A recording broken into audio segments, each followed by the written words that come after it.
Hello everyone, स्वागत है आपका हमारे यूट्यूब चैनल टीवी बाय माधुरी पर। आज हम लोग पढ़ रहे हैं नंबर सिस्टम यानी कि संख्या पद्धति। नंबर संख्या पद्धति।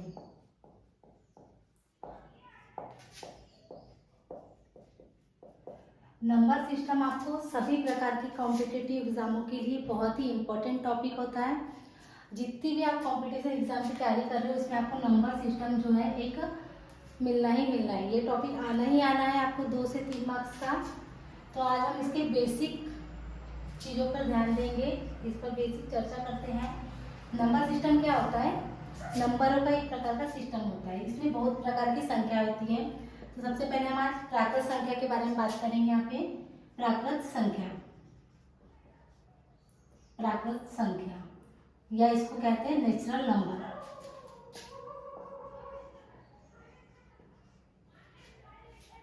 नेचुरल नंबर, प्राकृत संख्या या नेचुरल नंबर, इसको हम प्राकृतिक संख्या भी कह सकते हैं। प्राकृत संख्या को प्राकृतिक संख्या भी कहते हैं। वे संख्याएं जिनका उपयोग गिनने के लिए किया जाता है। तो गिनते हम कहाँ से? कभी भी 1 2 3 4 5 6 ये सब हम गिनने के लिए यूज करते हैं। तो आपको याद रखना है कि गिनने के लिए जो संख्या स्टार्ट की जाती है तो 1 से, या फिर हम इसको यदि मैथ के लैंग्वेज में बोलेंगे तो इसको कह सकते हैं कि वे नंबर जो या वे धनात्मक पूर्णांक, धनात्मक पूर्णांक, पॉजिटिव इंटीजर जो कैसे स्टार्ट होते हैं? 1 से, है ना। तो 1 2 3 4 5 6 ये कहाँ तक रहेंगे? इन्फिनिटी तक। तो ये सभी जो नंबर कहलाएंगे ये कहलाएंगे हमारी प्राकृतिक संख्या है या प्राकृत संख्या है। इन्हीं को क्या कहेंगे? Natural number. तो यहाँ तक आपको समझ में आ गया होगा। हमने अभी पढ़े हैं प्राकृतिक संख्या है, नेचुरल नंबर जो गणना करने में प्रयुक्त होती है उन संख्या को ही प्राकृतिक संख्या कहा जाता है। 1 से लेके इन्फिनिटी तक के सभी धनात्मक पूर्णांकों को प्राकृत संख्या या प्राकृतिक संख्या कहा जाता है। तो ये रही हमारी प्राकृत संख्या की डेफिनेशन। यहाँ तक आप याद कर सकते हैं या अपने माइंड में सेट कर सकते हैं। 1 2 3 4 5 6 से लेकर इन्फिनिटी तक आप जहाँ तक चलो वहाँ तक आगे ये बढ़ते चलेगी। धनात्मक पूर्णांक होगी, ये कभी भी माइनस में नहीं रहेगी, ये हमेशा पॉजिटिव ही रहेगी। इसको हम कभी भी -1 -2 इस तरीके से नहीं लिख सकते हैं, ये हमेशा पॉजिटिव ही रहेगी।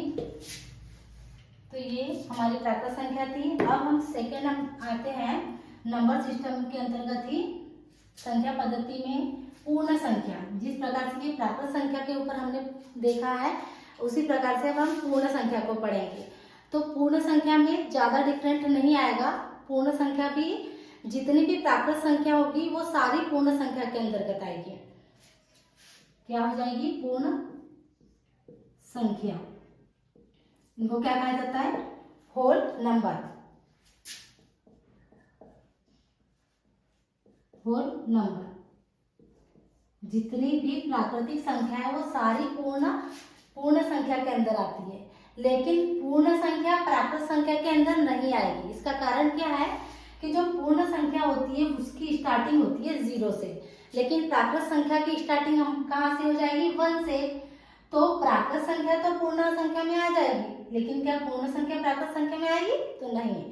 तो पूर्ण संख्या कहाँ से स्टार्ट हो जाएगी? 1 2 3 4 5 6 7 8 9 ये आपका इन्फिनिटी तक चलेगी। जो 0 से स्टार्ट होने वाले जो सभी नंबर होंगे जिसमें 0 को सम्मिलित किया गया है वो आपके होल नंबर्स कहलाएंगे। इसको हम W से डिनोट कर देते हैं। नेचुरल नंबर को हम N से डिनोट कर सकते हैं। तो ये होगी हमारी प्राकृत संख्या जो कि 1 2 3 4 से स्टार्ट होकर इन्फिनिटी तक चलेगी, और पूर्ण संख्या जो कि 0 से स्टार्ट हो जाएगी और ये भी इन्फिनिटी तक चलेगी। ये दोनों ही पॉजिटिव इंटीजर होंगे। इनको हम ऋणात्मक रूप में नहीं लिख सकते हैं, ये हमेशा धनात्मक वे में ही रहेंगे। जैसे हमारी जो नंबर लाइन होती है उसमें सेंटर पे होता है, ये जो नंबर लाइन होती है हमारी, इसमें सेंटर में क्या होता है? हमेशा 0 होता है। और इधर 1 2 3 4 ये चलते रहता है, 1 2 3 4 ये इस तरीके से। और इधर जो होता है वो -1 -2 -3 ये चलता है। तो जो नंबर लाइन के इधर जो नंबर होते हैं, तो 0 को इंक्लूड करके जो नंबर आएंगे वो पूर्ण संख्या के अंतर्गत आएंगे, और 1 से लेकर जो स्टार्ट हो जाएंगे, 1 से लेकर जो स्टार्ट होंगे वो हमारे आ जाएंगे किसमें, प्राकृत संख्या में। तो आप लोगों को समझ में आ गया होगा सभी को कि प्राकृत संख्या में और पूर्ण संख्या में क्या डिफरेंट है। तो केवल पूर्ण संख्या में 0 आ रहा है, प्राकृत और पूर्ण सेम हो जाएगी। इसके आगे हम चलते हैं। आप यहाँ तक आपको प्राकृत संख्या और पूर्ण संख्या के बारे में अच्छे से समझ में आ गया होगा। अब हम पूर्णांक के बारे में एक और बात मैं बता दूं आप सभी को। पूर्णांक अभी हमने जो पढ़े हैं पूर्णांक, पूर्णांक मतलब कि इंटीजर, ठीक है, इंटीजर, पूर्णांक मतलब कि इंटीजर। तो जब हमने प्राकृत संख्या और पूर्ण संख्या जो पढ़े वो धनात्मक इंटीजर थे, लेकिन ये इसमें हमने क्या करा है, इंटीजर, तो इसमें तो ऋणात्मक इंटीजर भी होंगे, है ना, पॉजिटिव और नेगेटिव दोनों होंगे। तो ये जितने जो -1 -2 -3 -4 है, और 1 2 3 4, और इसमें एक क्या रहता है, 0 रहता है। तो पूर्णांक के अंदर 0 भी रहेगा, प्राकृत संख्या रहेगी, पूर्ण संख्या रहेगी, और ये निगेटिव इंटीजर, ये सभी पूर्णांक के अंतर्गत आएंगे। आपको अच्छे से समझ में आ रहा होगा कि हम क्या बताने की कोशिश कर रहे हैं कि जितने भी इंटीजर्स होंगी, जो भी इंटीजर होते हैं उसको हम आई से डिनोट कर सकते हैं, और जो हम नंबर लाइन में यूज करते हैं, इधर साइड ऋणात्मक संख्या है, इस साइड धनात्मक संख्या, और बीच में हमारा आता है 0, तो वो सारे ही हमारे पूर्णांक के अंतर्गत आएंगे। तो इसमें आ जाएगी ये सारी, हम लिख सकते हैं, 0 लिख दीजिए, 1 2 3 4 5 ये चल गया, यहाँ -1 -2 -3 इस प्रकार से यहाँ पर आ जाएगा। तो ये हो गया पूर्णांक। इसके पहले हमने पढ़े थे प्राकृत संख्या और पढ़े थे पूर्ण संख्या, और अब हम पढ़ रहे हैं पूर्णांक। तो आप सभी को ये तीनों ही समझ में आए होंगे। प्राकृत संख्या क्या थी हमारी, प्राकृत संख्या है या नेचुरल नंबर जो थे वो 1 2 3 4 5 6 इनफिनाइट तक चल गए थे। पूर्ण संख्या हमारी या होल नंबर जिनको कहेंगे हम, तो ये होल नंबर हमारे 0 से स्टार्ट हुए थे, 1 2 3 इनफिनाइट तक। और जो हमारी पूर्णांक या इंटीजर जो होंगे वो माइनस, प्लस और 0, यानी -1 -2 -3 -4 ये सारे इधर इनफाइनाइट तक, 1 2 3 भी इनफाइनाइट तक चलेंगे, और 0 भी इंक्लूड रहेगा। तो ये सारे हमारे किस में आ जाएंगे, पूर्णांक में आ जाएंगे। तो पूर्णांक में आपको प्राकृत संख्या भी मिल जाएगी, पूर्ण संख्या भी मिल जाएगी, ये दोनों को ये ऐड कर देगा अपने आप में। तो आपको यहाँ तक समझ में आ गया होगा कि पूर्ण संख्या क्या हो रही है, प्राकृत संख्या कहाँ से स्टार्ट हो रही है, और पूर्णांक किसे कहेंगे। तो पूर्णांक के लिए आपको बेसिकली नंबर लाइन याद रखना है, वो जितने भी अंक है, पूर्णांक का अर्थ ही होता है कि सारे प्रकार के अंक उसमें आ रहे हैं। तो यहाँ तक हमने पढ़े, तो हमारा पूर्णांक हो गया, इंटीजर, प्राकृत संख्या और पूर्ण संख्या। तो इसी में पूर्णांक के अंदर ही पॉजिटिव इंटीजर जिसको बोल रहे हैं, यानी कि धन पूर्णांक। तभी आपको माइंड में याद रखना है कि कभी धन पूर्णांक की बात हो रही है, तो धन पूर्णांक है क्या, धन पूर्णांक जो कि पॉजिटिव वे में है, ठीक है, यानी कि 1 2 3 4 5 ये जो है ये हमारे पॉजिटिव इंटीजर यानी कि धन पूर्णांक हो जाएंगे पॉजिटिव इंटीजर में। और निगेटिव यानी कि ऋण पूर्णांक, ऋण पूर्णांक यानी कि निगेटिव इंटीजर मतलब कि ऋणात्मक संख्या है। इसे समझ में आ ही रहा है कि निगेटिव इंटीजर यानी होगा क्या, वो होगा ऋणात्मक इंटीजर, -1 -2 -3 -4 ये चलते रहेगा आपका इन्फिनाइट तक। तो आपको यहाँ तक के समझ में आ गया होगा। अभी तक हमने जो भी पढ़ा है, प्राकृत संख्या है, पूर्ण संख्या है, पूर्णांक। पूर्णांक के अंतर्गत ही हमने क्या पढ़े हैं, धनात्मक पूर्णांक, ऋणात्मक, या धन पूर्णांक कह सकते हैं, ऋण पूर्णांक कह सकते हैं, पॉजिटिव इंटीजर, निगेटिव इंटीजर। आपको ये सारी चीजें बेसिकली याद रहनी चाहिए, क्योंकि एग्जाम में इसी के ऊपर सारे क्वेश्चन बनते हैं। और जब तक आप नंबर सिस्टम में ये छोटी छोटी चीजों को याद नहीं रखेंगे, आगे के क्वेश्चन के लिए आपको बहुत दिक्कत होगी। इसलिए मैं आज आपको शुरुआत से बता रही हूँ कि पूर्णांक, प्राकृत संख्याएं, पूर्ण संख्याएं, धन पूर्णांक, ऋण पूर्णांक, ये सब क्या है। अब इसी के अंतर्गत आती है परिमेय संख्याएं। नंबर सिस्टम में ही क्या आता है, एक और परिमेय संख्याएं।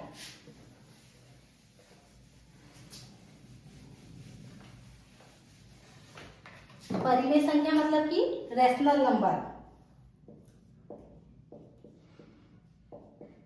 परिमेय संख्या है, ठीक है।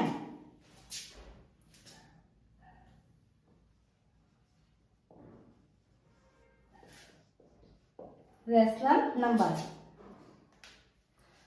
परिमेय संख्या, परिमेय संख्या मतलब होगा क्या। आपको याद रखना है कि जितनी भी संख्याएं अंश बटे हर के फॉर्म में लिखी जाती है वो सारी ही परिमेय संख्या कहलाती है।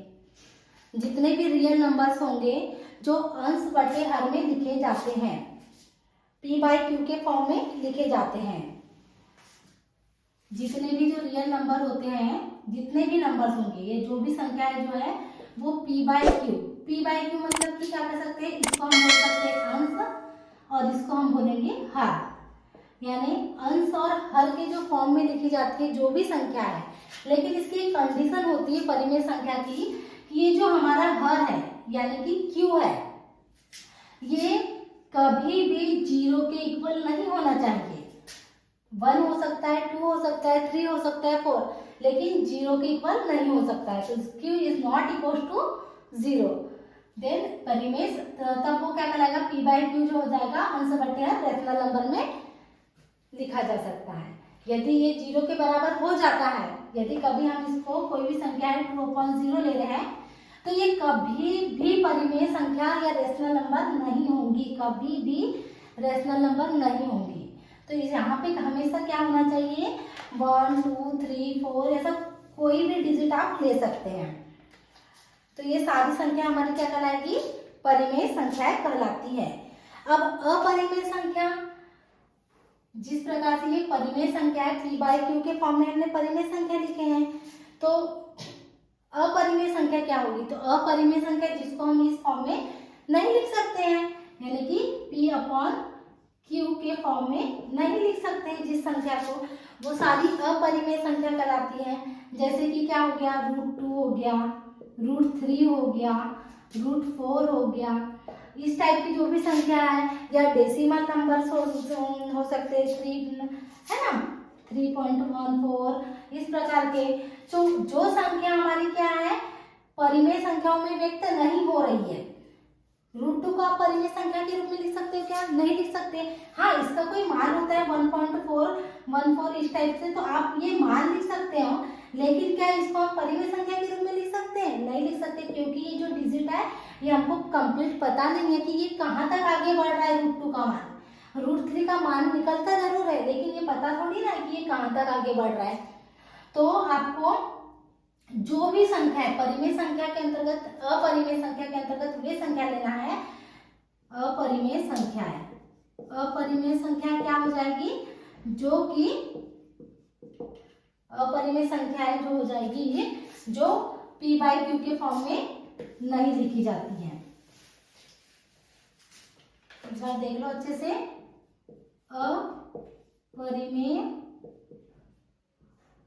संख्या, अपरिमेय संख्या जो p/q के फॉर्म में नहीं लिखी जा सकती है, नहीं लिखी जा सकती, ठीक है, नहीं लिखी जा सकती। एग्जाम्पल में हम क्या ले सकते हैं, √2, √3, √4 या कोई भी संख्या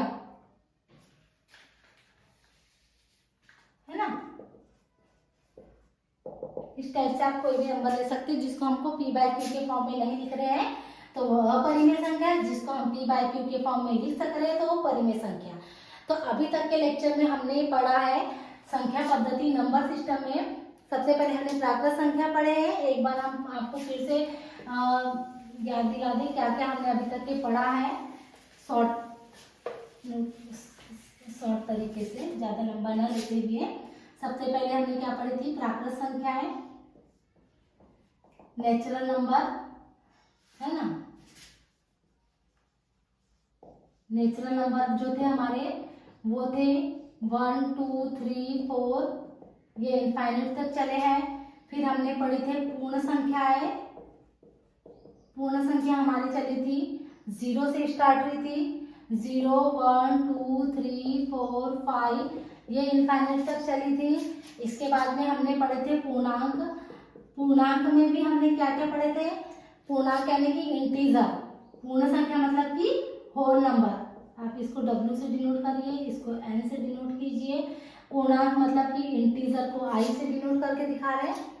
तो इसमें क्या हो जाएगा, -1 -2 -3 -4 0 और 1 2 3 4, ये आपका इनफाइनाइट तक जाएगा। इधर भी ये इनफाइनाइट तक ले सकते हैं। पॉजिटिव इंटीजर यदि ले रहे हैं तो जो पॉजिटिव वे में जा रहा है, नंबर लाइन में जो पॉजिटिव की तरफ जा रहा है हमेशा, ये पॉजिटिव इंटीजर में आ जाएगा।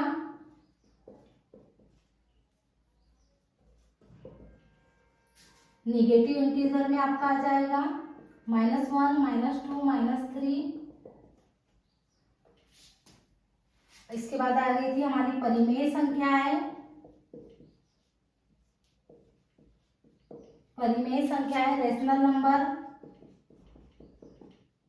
रेशनल नंबर में जो था हमारा, जो भी संख्याएं थी जिसको हम p बाई क्यू के फॉर्म में लिख सकते हैं, तो वो सारे ही हमारे रेशनल नंबर के अंतर्गत आए थे।